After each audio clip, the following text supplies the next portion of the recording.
Discovery. 3, 2, 1, 0, 0. Liftoff. Americans return to space as Discovery clears the tower. Welcome to the Podcast Discovery Show, the podcast that's about other podcasts, where every single week we have a book club style discussion about a podcast we recommended last week.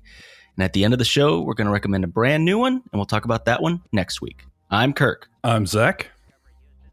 And we have a very special guest, Dr. Ray Christian, who's possibly one of the greatest American storytellers alive today. He's been featured on Snap Judgment, the Moth Radio Hour. He's the host of his own show, What's Ray Saying? And Ray, I am so honored to have you here on the show. Absolutely. Thank you so much for coming Kurt, on. Zach, thanks for having me. You know, I was thinking back to the first time that I heard one of your stories. The first story that I ever heard was the one on Snap Judgment where you talked about doing a jump when you were in the military while on acid. Yeah, I wouldn't recommend it. But you said it was beautiful. It did seem like it was a beautiful jump. Yeah, it was. I said I can't recommend it, but You wouldn't do it again, but you don't regret that you did it. No, that was a great story. That's what I say today, but I think I wasn't telling that story on active duty, except I get that. Yeah. I love how at the end you got like commendation for helping a brother out that was, under pressure and cracking under pressure and everything. Man, ain't real life stranger than fiction. It really does seem like that sometimes. I knew it was the end, man. You talk about every wreck. Oh man, I had no excuses. It's like, wow, I exposed myself. Yeah. Oh, it's great story. But my favorite story, I think, was one of the other episodes. I think that was Snap Judgment as well, where you talked about the voice of God, and I think it was your stepdad. Yeah, that one was it had everything. It was funny, but it had emotional part to it, and a lot of just great. You're just a really good storyteller, so I really liked that one. I think that was my favorite one that I've heard. Appreciate that. And that's just everyday life thing, nothing overly dramatic there, right? I didn't go to space, didn't win a Nobel Prize or anything like that. I just had a alcoholic stepdaddy. Yep. But that's the thing about a good storyteller, is they can take a regular thing and they can build a narrative around it, or just make it more interesting even than it is, That's what makes storytelling an art, in my opinion. My dad used to do that. My dad was an amazing storyteller, and that's why I have such a kind of a fascination with it, and I respect it, is because he would just be able to paint this picture. We used to go hunting a lot, deer hunting, and he would just tell this story, and he would tell the story about shooting this deer, and I'm like, I was with you. It was boring as crap. We sat there for 3 hours, and you shot in 2 seconds. Like, how'd you tell this 30-minute story? And I'm fascinated by it, and I was there, Man, like hunters and fishermen, anybody engaged in some occupation where it's long periods of time you ain't doing nothing, they're good storytellers and liars. If you look at any jobs or occupations that require somebody to do long hours or nothing, they all lie or tell stories. Well, and that kind of leads us to like this whole episode on one particular point, the military thing. When I left home and I joined the Army, the thing about storytellers was, you meet a bunch of dudes from all over the country, all over the world, all kinds of backgrounds. And the way people told stories, the way people lied, the way people could be outrageous or use figures of speech you never heard before, was something, that was phenomenal to me in the Army. And so you'd meet guys with all kind of mindsets. And the main character of Serial, season 2, Bowe Bergdahl, it reminds me of at least 24 people I knew while I was on active duty. We can get to that. But that's what I definitely want to talk about that. It's a kind of a personality thing. But when you're around a lot of people who talk a lot, who tell stories, there's like a category for that personality that I saw repeating itself in the Army. And I would gather that this personality repeats itself in law enforcement too. And we'll get to we'll circle back. No, we're going to get to there. that. Yeah. No, let's go ahead and jump into it. So, okay, your recommendation was Serial Season 2, Episode 1. Yeah. And Season 2 is all about what's his name? Bowe Bergdahl. Yeah. Who was captured by the Taliban and was held for 5 years. 5 years. And so the thing that I found fascinating was that basically all we have to go on pretty much is his account. And just like you said, just like we're going to get into, it's like what actually happened, because that's what they try to uncover during this whole season is what actually happened. What's the true story? Because it's a weird scenario, and it's a crazy story. Yeah, and it was a moment in time, like pop culture wise too. I remember all of this, just guessing, conspiracy, trying to understand what's happening. I remember people saying that they thought he had like defected and joined the Taliban and was like a sympathizer now. And so it became this whole crazy thing of everybody speculating wildly about what was happening. So it's crazy to dig into kind of his side of the story backed with the information. So do you think that you liked this episode and recommended this one because you started seeing some of the people that you've served with in there? I think that's probably what drew my attention the most. Anytime I hear a military story, I'm always, my ears perk up, mostly because I hear stories I have heard many stories that are somewhat dubious. Mm-hmm. Okay? We live in a world now, or I should say in a country where less than 1% of the population serves in the military. Mm-hmm. And of that less than 1%, less than 10% serve in combat, which means that most people have no real concept of it beyond what you might see on TV. You don't have relatives. If you do, it's somebody distant. Maybe they had a little bit of time, maybe they didn't.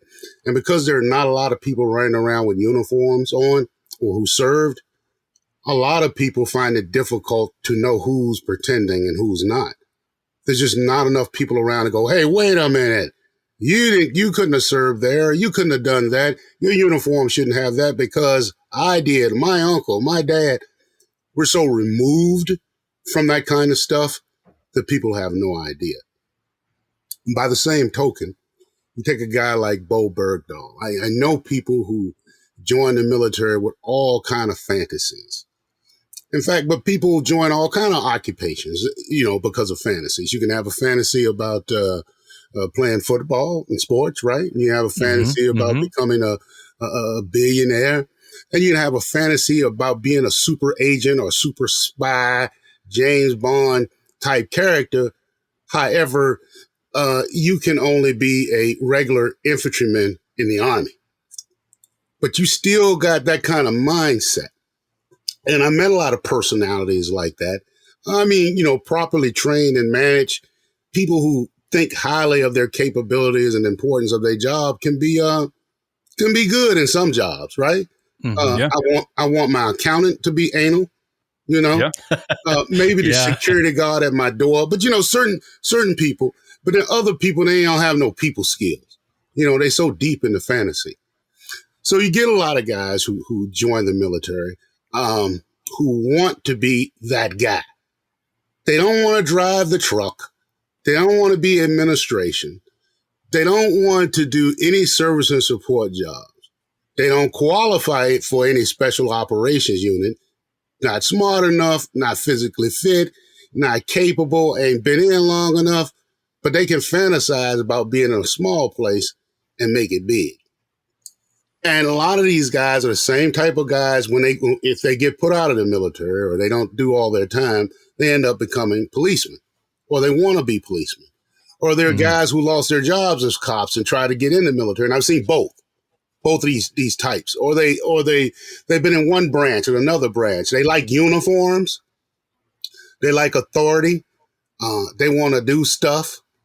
Everybody in authority around them is stupid, except them, even though they have no damn training, no experience, know nothing about nothing. They're the smart one. if you listen to the way Bowe talks about his story, he's the smart one. He's smart. Right. He's thinking on a level like way above what any common soldier would be talking about. He's above his battalion, his brigade, the division. He's top of the army. He's talking about CIA and all kind of joint military assets being called in for his Dustwun. That I would say there wouldn't be a lot of privates in the army that are thinking about stuff like that. When you're at that grunt level, I mean, it's kind of like a day to day, you probably don't know any more than what's going on to keep you going from day to day. But anyway, Right. It's more than just his telling of the story, but you have that personality, which I've seen before, and you combine that with the audience being people who know almost nothing about the military either. So him, Bowe Bergdahl, and some of the other voices, like people in his unit, are misidentified. They seem meaningless in tone, and they probably are to most people, but they have bigger meanings if you're in the military or outside the military. Say a word like commander.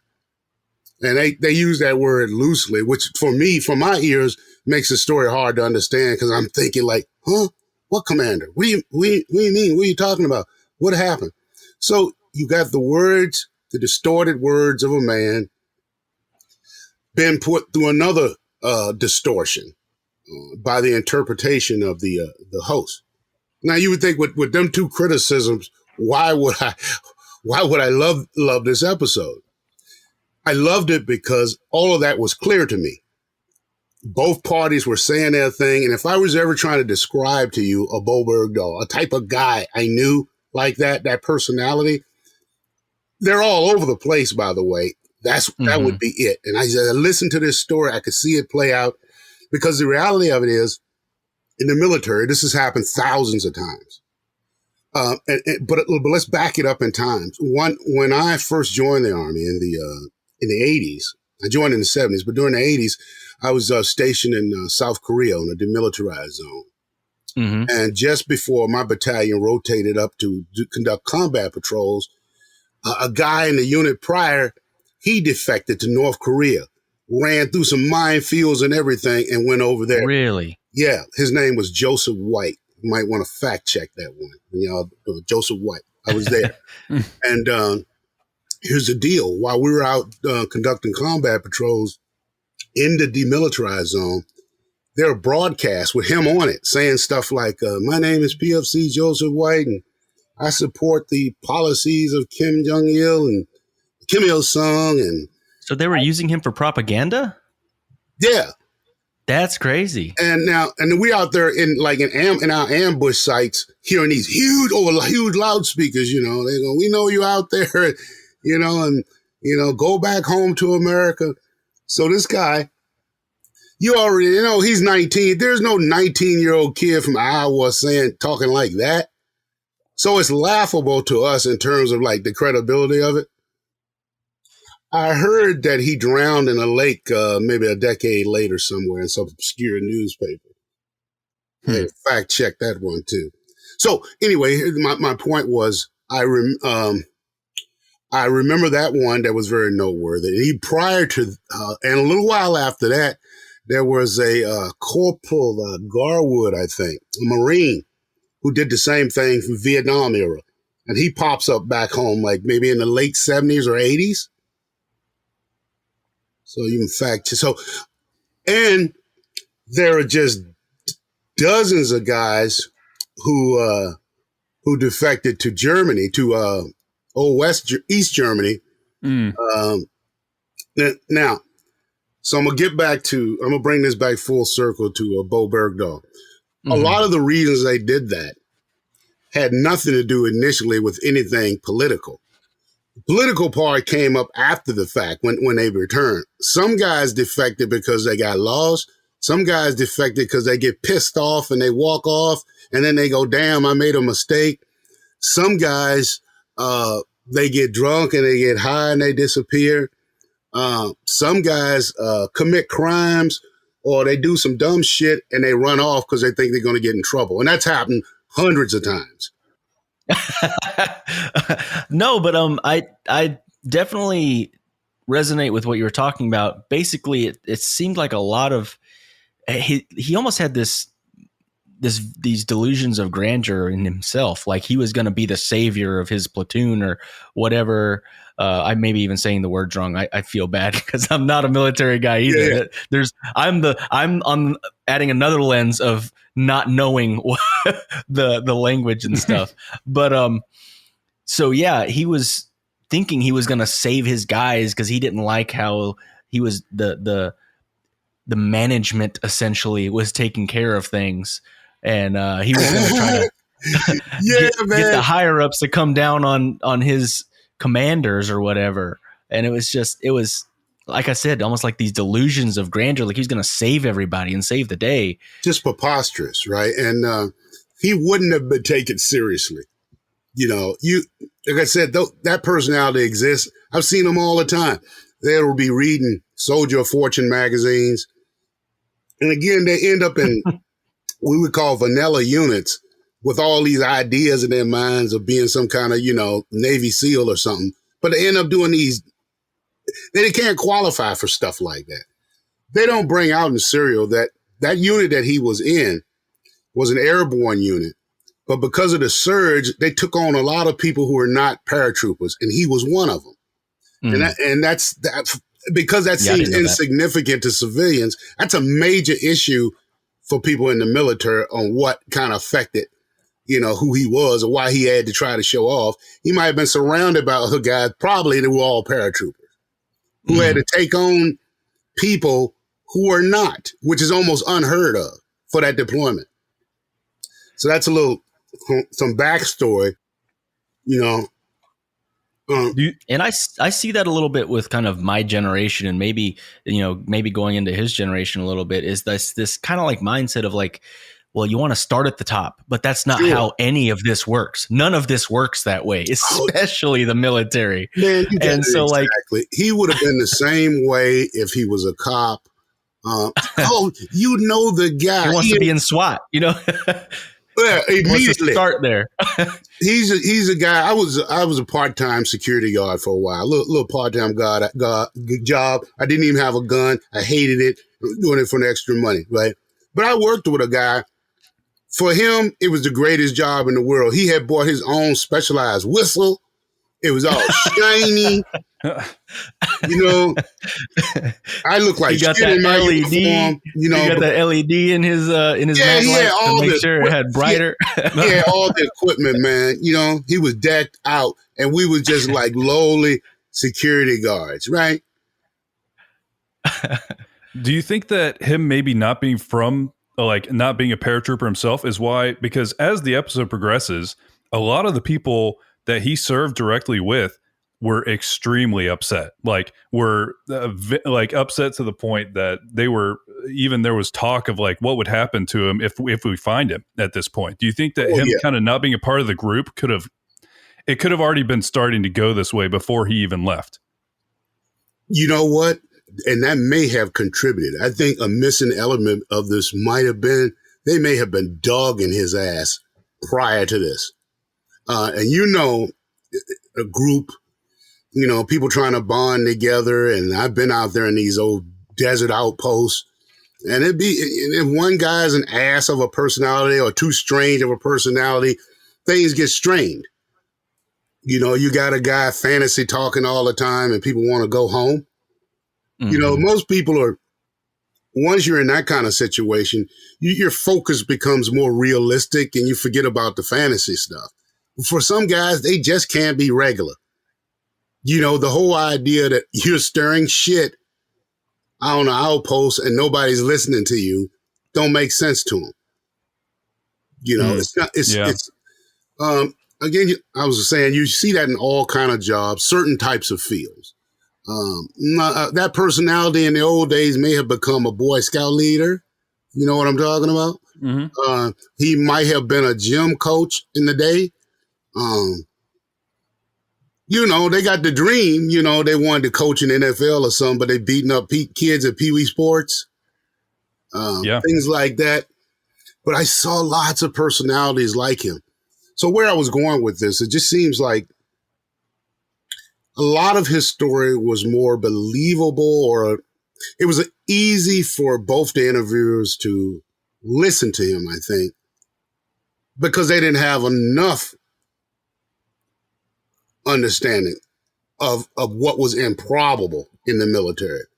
You know, what he thought he was going to do, just how outrageous for any job, wherever you're working in the world, just think about, that's the equivalent of the janitor saying, you know, at Procter & Gamble in one corporate headquarters, go, you know what?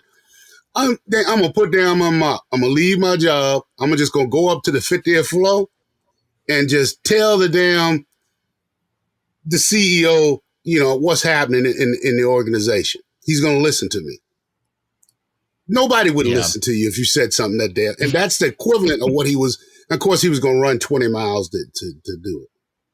Yeah. So according to him, his original plan was to basically desert his post at OP Mest and go to the nearest fob, and which would have triggered what is called a Dustwun. Yeah. Can you explain that to us? I don't really understand very well what that is. So it's kind of like, we got to find our guy. Our guy's missing. He's been taken. Right. So in its simplest form, every military unit on Earth conducts a status update, you know, several times a day. Every unit on Earth, from submarine heading out at sea, special operators, we do it routinely as part of everything. You got to be up. Like, every report is, I got all my equipment. Here's the status of all my people. They're all here. None of them are wounded. One of them is sick. One of them is dead. One of them is missing. Now, all of those statuses, except that last one of them is missing, is going to trigger going like, nah, we find American servicemen. We don't lose soldiers. If somebody is missing, we're going to find them. And so I don't think he could have understood how big that shit go, you know, because if he had been just simply killed or dragged off, though, they would have found his ass, you know, because they ripped the countryside apart. They would have found him dead or alive if he were there. I think everything else that happened to him was just happenstance. His survival is amazing. That takes it that's another kind of story. Yeah. 5 years is a long time to be with the Taliban as the enemy, you know. How much of the story do you think is true even when he was in the custody of the Taliban? I mean, that feels true enough. The conditions that he endured. I think probably the part I would have the most difficulty with is what he was thinking. You know, like, because he had a lot of years to come up with a rational when you think through all the stupid stuff he did, he still turns it around to the military is stupid. Yeah. The military went so out of their way to look into just to make sure this guy wasn't being intimidated and there wasn't some secret plot going on in the military. They get this like 2-3-star general to interview him. You know, somebody in a position that nobody could tell him what to say or not. Yeah. Yeah. I think because of what happened to him, nobody wants to see him like further punished. But the hell he put the people through. Here's the thing: if equipment is missing, I mean, you go through all hell to get it back, to secure it, to find it. If it takes days, if we have to send scuba divers down to the bottom of a damn lake, whatever it takes to get those called sensitive items. For a human being, there's almost no limit and no cost. Heaven and earth. You know, if a naval task force goes out to sea and one sailor falls off a boat, they will expend tens of millions of dollars to look for him before they say, nah, we're done. If only everyone else had that much value in other people's lives, you know? I think, that's kind of ironic that you're in the killing business, but we'll find you. They value human life so much in some way.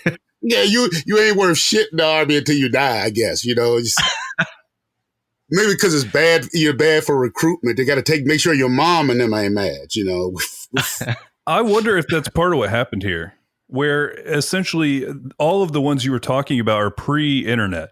And so the visibility of what happened with him was on the 24-hour news cycle. Everybody was tweeting about it. We got WikiLeaks dropped a bunch of the intel and things like that they were picking up.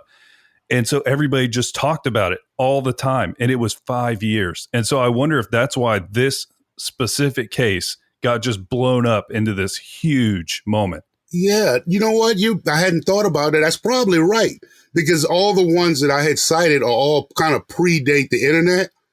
And they didn't get much play, except within the military itself, But these guys were popping up all the time. And there's some big thing about guys who came back from Korea, from the Korean War. Some of these guys were over there like decades, and they had wives, and I think their last one may have died already. But so that happened a lot. It's not unknown in the U.S. military for people to say, I'm out of here.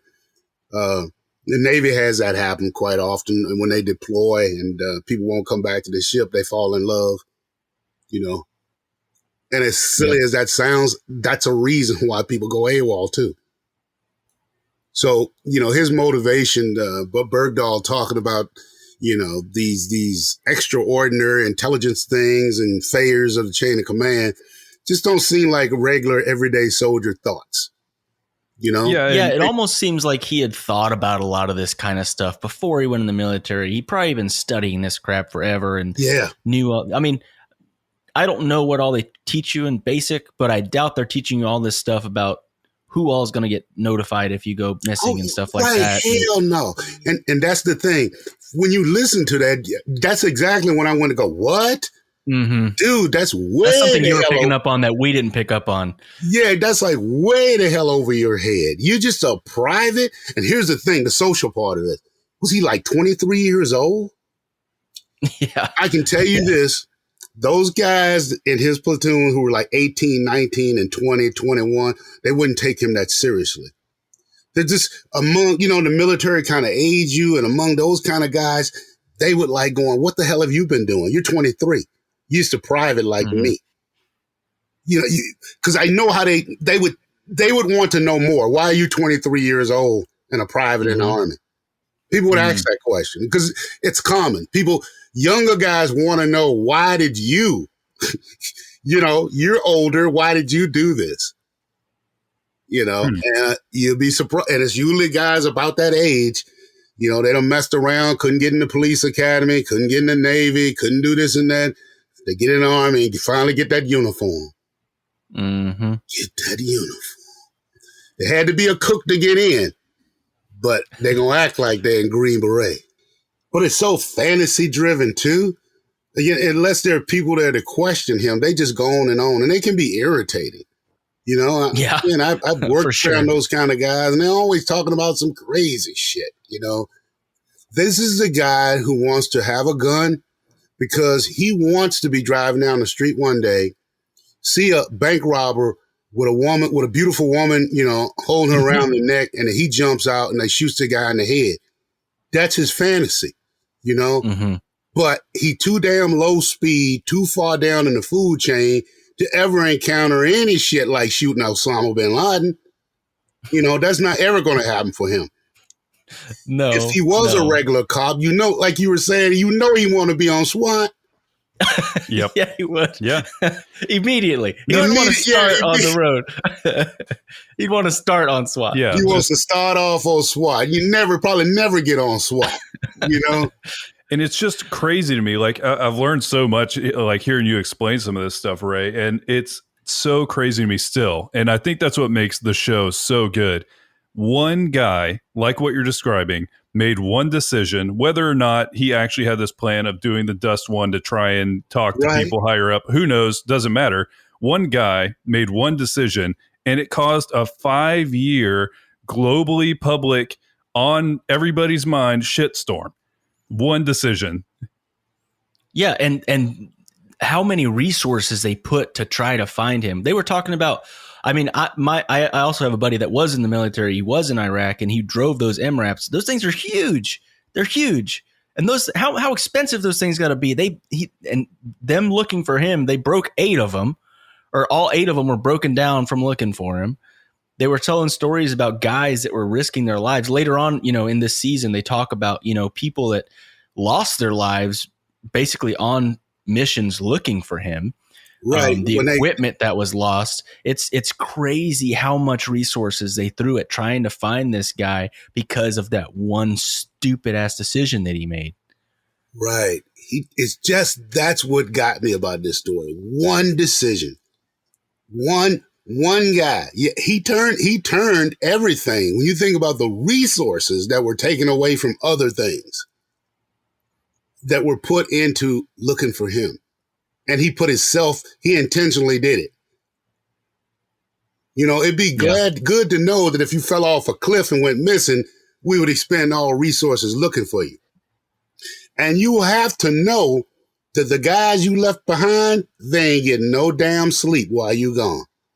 Mm-hmm. Even if we on a field operation, until we up on all people, and I was a paratrooper, we doing night operations, ain't no sleep until we account for everybody.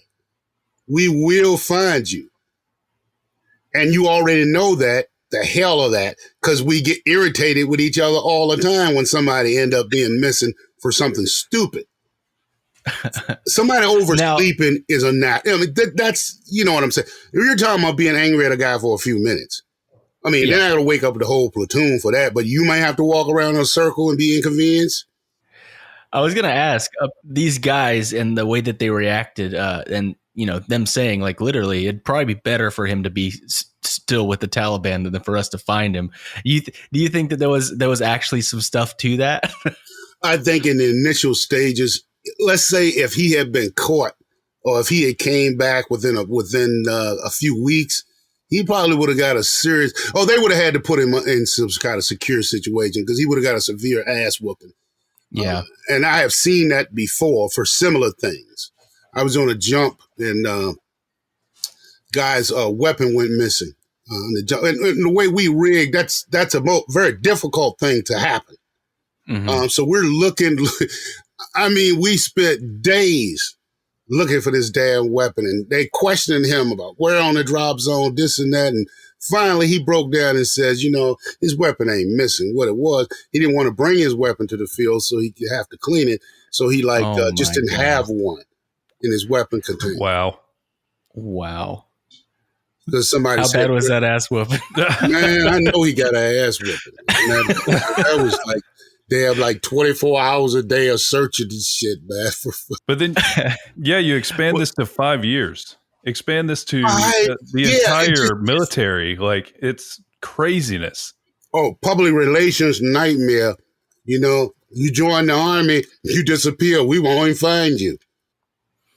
Sure, Mrs. Johnson, let your little baby boy, join the military. It affected all kinds of things like recruiting, morale. Guys going, I didn't join the army to come out here and hunt for a dude for 6 months, until I ain't got no drawers on.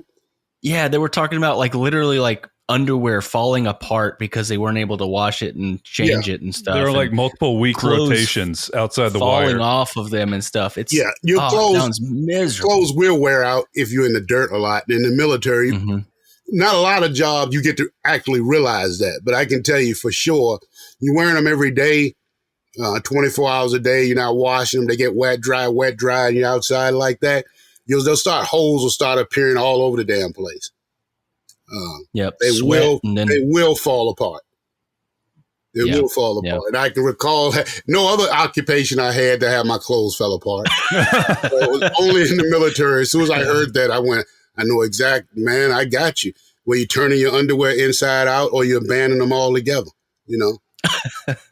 Didn't know where you come from, free balling is okay, But a lot of Midwestern guys can go without underwear and they're cool with that, We live down here in the South. It's a little too humid for that most of the time. Oh, cultures. But I will have to say, he did endure a decent bit of, by a decent bit, I mean a lot. Oh my God. Yeah. I mean, that's why we don't kill you, because he kind of like punished himself. Yeah, that is God. a terrible punishment. You know what I'm saying? He chose. You go like, you really got yourself into this shit. I ain't even going to have to spank you, man. Right. Yeah. Because he was captured for 5 years. I mean, I don't know how many times you can say that, but 5 years of my kid is a little bit over 5 years old. So it's like, it's crazy, No, and they said there was so long, like 3 month stretches where he was just in the dark or blindfolded. Seriously, this is an incredible show. I've never listened to this season of Serial, but after me and Kirk listened to the first episode, we're like, okay, so we need to listen to the second episode, right? Yeah, and we listened to 3. Right. Yeah. Back to back, because I was like, man, I forgot how good this was. Because I've listened through it, but it was like 3 or 4 years ago. I'd forgotten a lot about it. Yeah. So much for being a war hero, huh? Yeah, and Yeah. that, I do like that the intro that they talk about that. Like normally, we find a POW and it's a cause for celebration. And what's funny is at first there was like his hometown was getting ready to celebrate. Obama even like had a speech saying, they were happy to have him home, and we made a pretty decent trade to get him back. We gave him like 15? Was it 15? No, I think it was 5 Taliban soldiers. Sorry. Yeah, some serious dudes, serious bad guys. Yeah. For Bowe. For this dumbass. But yeah, I mean, he did endure some crap though. I mean, he literally had diarrhea for 3 years. I mean, that's the part that I was like, man, that sucks. That sucks. Yeah, he definitely self-inflicted a pretty terrible situation. And as the show goes on, they keep talking about more and more of the story. It keeps unfolding. They have interviews with so many people, with people that he served with people that were like part of the public relations side of Taliban. it. They talked to one of the guy who captured him and took him into Pakistan. Like the interview quality that they have on here is really, really high level. And you're hearing a lot of this straight from Bowe's mouth, because right, he's talking to a screenwriter, which I'm assuming was like, and honestly, this movie's probably still coming because it is just the craziest story. But he was talking to a screenwriter and literally just telling his entire story. And so you get to hear this from him, and you get to make this kind of like exactly like what we're doing here, where you get to think through like, okay, does this all make sense? Like, because the only thing we have to go on is what he's telling us. Right. You listen to it, and it's all throughout it. You going, okay, I understand what you're saying, but why? Mm-hmm. There's a whole bunch of... the one sense of it is you almost want to say, dude, why did you want to be in military at all? Mm-hmm. The guy you want to be, the thing you want to do, you too smart, too energetic, too fired up, you too motivated to be just a lowly little dude in the military. If you want to be why didn't you join the FBI? Go back to school. Try to get in the CIA or something. You don't get to do it by getting kicked out of the Coast Guard in basic training. And then come back to it again in the Army. There's a lot of that's a head scratcher. But then that's the whole premise, right? That it sounds crazy because it is crazy. Yeah, no, it's a crazy, crazy story. But look what he caused on an international level for his one crazy. Mm-hmm. Yeah, and we've learned a lot in the last 4 years what one crazy man can do. Oh my God, haven't we? You can't underestimate the power of one anymore. Yeah, I think it has been proven. The power of one. Yeah, it's been proven. Don't take but one. Yeah. And it's just crazy. So like, if you're interested in like true crime and understanding kind of the details of this case, it's incredibly complex. This hits a lot of things. For people like you, Ray, who understand more of the nuance about the military, it hits on a different level, but it ends up being just a really good show. And you learn a ton about this crazy event in our history. Yeah. Right, I mean, and this is otherwise we would not have known of it, because who's Bowe Bergdahl to any of them? Yeah, a private that disappeared. That's it. It would be nothing. I mean, he could have been a mall security cop and he disappeared. I mean, he would have been that guy, but the consequences would have been so unimportant. You know, he would leave his post in the mall to go out and investigate somebody in the parking lot off the clock. But but that's not going to hurt nothing. They would just have to say, we're going to have to fire you. I knew a postman like that who was reporting. He wanted to get some kind of award for reporting stuff. So on his postal route, he would try to call up the fire department, suspicious people on the street, et cetera, et cetera. They had to fire the guy. That's not what we hired you for. I'm gonna say he is spending too much time trying to find stuff like Night Stalker or whatever. Oh yeah, instead of getting mail delivered, he wanted to be like that different kind of postman. You know, where the spy comes up to him and go, "You got anything for me?" Yeah, I'm not just a regular postman. I'm a spy postman. Yeah, it's not like you want to be a PI. And they're just like, man, we just wanted you to deliver mail. What's going on? Yeah, that's it. In one of the episodes, the guys talk about Bergdahl sleeping with a hatchet on his chest, you know? And actually, I thought, wow, I seen that. These guys go out and buy this equipment from like Ranger Joe's or some survival store. There's not military equipment. They get a big Bowie knife and they sharpen it all the time. They want to do something, you know, up close and personal. Again, they privates in the Army, right? You know, but they want to, none of these guys probably ever make it to special forces. Almost none. You know, too much school. Yeah. Ultimately, if you can't do school, you can't really do the military. It's school on steroids. And so many guys find that out the hard way anyway. Yeah. It's why the Army stopped accepting GEDs. I think people think they'll join the military and I don't know, they'll throw a boat or a rifle or spoon or whatever in your hand and school is done. And then you find out it's nothing but school. Mm-hmm. School, so much school, too much school. You know, you're talking school that's 12, 16, 18, 22 hours a day. And you are dying for 3-4 hours.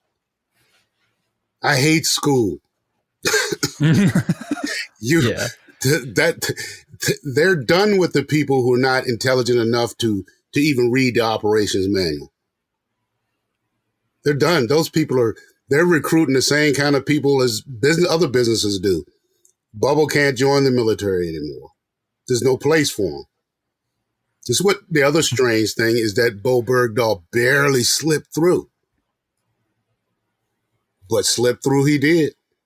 Yep. You know, do you blame the system that allowed a guy like that who couldn't make it through the Coast Guard?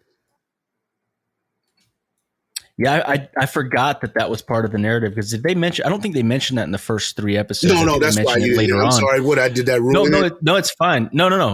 No, there's no spoilers here. It's fine. Okay. I mean, long story short, I did look up because I forgot what happened. Like, how does this end? And in 2017, they did finally come to a verdict and they dishonorably discharged Bergdahl from the Army. Yeah. They reduced his rank to private and required him to forfeit all of his pay for 10 months but they didn't require prison time, which like you said, he served prison time. Nobody wanted to see he served his prison time. Yeah, that was his ass whooping. Once the guys found out about that, ain't nobody want to beat on him no more. You know, that was like, okay, you got it, man. You jumped the fence and my dog chew you up. I ain't gonna fight you. It's probably like, okay, you'll know next time. Yeah, and I do think, I wonder if that's part of why they did go through with everything and they did dishonorably discharge and punish him to some level because they had to set a precedent of like, do not just run away to try and send some message. You know, right. They had to do something. But yeah, I totally understand why there wasn't more prison time or anything like that. Because he went through some stuff. But almost universally, you said from Vietnam, from World War II to now, the military pretty much likes to turn these guys back loose. They don't put them in prison after they've come back. Mm-hmm. I know there's probably a name for these people who come back like decades later, and to see these older men, these middle-aged men in these privates uniforms, you know, it just Like the guy, he was like, I think in his early 70s. And when he was a private, he wrecked a truck station in West Germany, not during the war, man. We're talking about like, in the 70s or something. And he ran away. He defected to East Germany because he was scared he was going to get in trouble. When he did that, he was 19. He comes back, he's in his 70s, and he looks pathetic. And you go, dude, it's kind of like we wasn't going to do nothing to you. Yeah, But that's lots of guys have defected for less than that. I'm saying defected, a whole range of not being reporting for duty. You know, Yeah. defected is probably too big for American kids. That's that would always strike me if an young American military person said anything about I have political reasons. It's kind of culturally weird. It would be some other stuff that you're probably up to, your motivations. When I was stationed in Korea, love probably was a primary one for guys going AWOL. Guys have left our base for girls, and we had to go on alert. We actually hunted a dude down in the village. CO say, I want him back. Shoot, we stretched that thing out all night, man. We was drinking beer. We found him within about 30 minutes. And we heard him out and we partied, man, for about like 5 hours. Then we brought him back and nobody beat his ass. We needed a break anyway.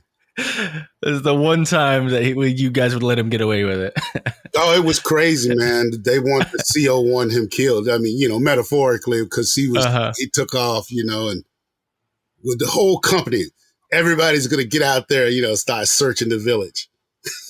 The village is full of like about 50 clubs, and dancers and beer and, music. Shoot. We filled every club. That's great. That's great. He was going to come back. they had a wild night in that village, I guess. Boy, we turned the village out, man. We had a good time. We had a good time.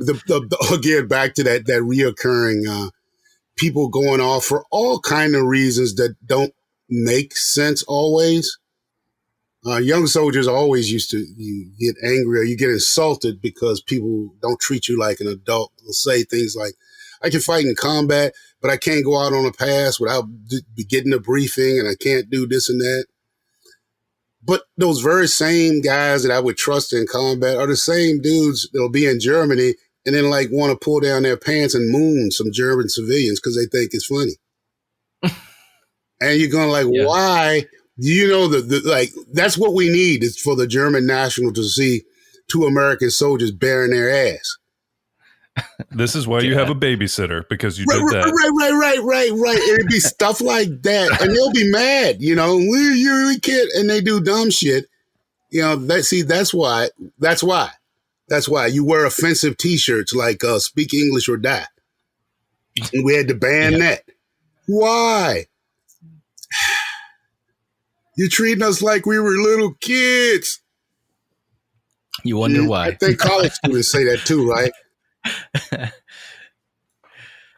Well, Ray, it was a great recommendation. Guys. And we really, really appreciate you being on the show. And thank you for your service, 1,000%. Thank you for entertaining us with your storytelling.